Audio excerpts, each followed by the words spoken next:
After years of bobbing and weaving, Donald Trump might finally have to release his tax returns, at least if lawmakers in Rhode Island have their way.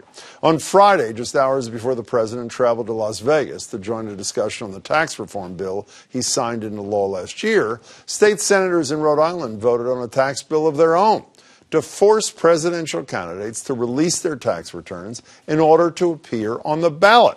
It's one of at least 25 such bills proposed in state houses around the country, including Massachusetts and Maryland, where state senators passed a similar measure in May.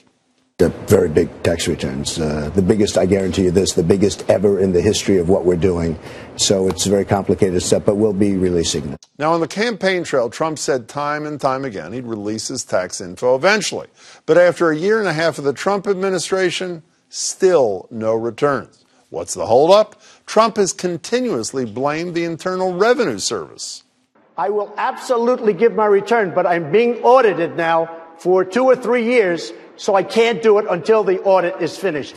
Wrong.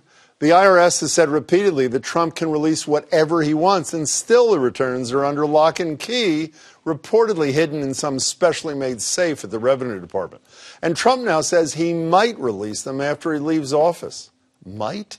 After he leaves office, even though more than 2/3 of the country thinks he should do it now, as virtually every candidate in modern history has done.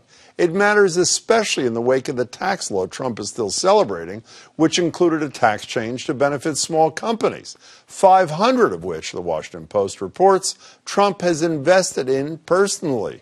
Tax reform will protect low-income and middle-income households, not the wealthy and well-connected. And it's not good for me, believe me.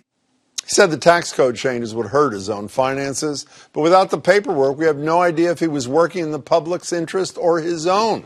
And as the Office of Government Ethics reports, some of Trump's business dealings raise serious concerns, including a $5 million loan from the Chinese government into a Trump organization project in Indonesia just days before Trump announced his support for the Chinese telecom firm ZTE.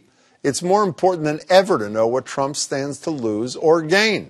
WGBH has learned that outgoing Senate President Harriet Chandler is supportive and confident that before the next presidential election, the state Senate will take up similar legislation. And if they believe in the public's right to know, the House and Governor Baker should get on board too.